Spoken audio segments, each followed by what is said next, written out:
Guys இன்னைக்கு Anglo Indian ஸ்டைல்ல coconut milk rice தான் பண்ண போறோம். இதுக்கு 1 டம்ளர் அளவுக்கு சீரக சம்பா ரைஸ் கூட ஒரு 2 டீஸ்பூன் மட்டும் நார்மல் ரைஸ் ஆட் பண்ணிக்கிறேன்.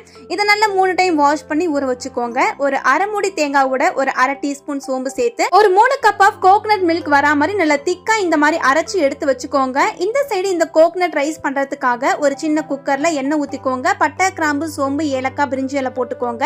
வெங்காயத்துல ஒரு அரை வெங்காயம் மட்டும் இந்த மாதிரி நீல வாக்குல கட் பண்ணி போட்டிருக்கேன். உப்பு சேர்த்து வதக்கிட்டு அரை டீஸ்பூன் இஞ்சி பூண்டு பேஸ்ட், காரத்துக்கு 3 பச்சை மிளகா, ஒரு அரை கைப்பிடி அளவுக்கு கொத்தமல்லி, புதினா இலை போட்டிருக்கேன். இது நல்லா வதங்கினதுக்கு அப்புறம் நம்ம எடுத்து வச்சிருக்க கோகனட் மில்க் சேர்த்துக்கலாம். அரை டீஸ்பூன் அளவுக்கு மஞ்சத்தூள் ஆட் பண்ணிக்கலாம். இது நல்லா இந்த மாதிரி கொதி வந்ததுக்கு அப்புறம் நம்ம ஊற வச்சிருக்க ரைஸ் ஆட் பண்ணி இந்த தண்ணி எல்லாம் நல்லா ட்ரை ஆகிற வரையும் இந்த மாதிரி மீடியமான ஹீட்ல வச்சு மிக்ஸ் பண்ணிக்கோங்க. இந்த தண்ணி நல்லா ட்ரை ஆனதுக்கு அப்புறம் இன்னும் ஒரு அரை டம்ளர் தேவைப்பட்டா கூட ஆட் பண்ணிக்கோங்க. இதை இந்த மாதிரி மூடி வச்சுட்டு ஒரு மீடியமான ஹீட்ல 5 to 7 மினிட்ஸ் மட்டும் மூடி போட்டு வேக வைங்க. சூப்பரான coconut milk rice Anglo Indian ஸ்டைல்ல ரெடி.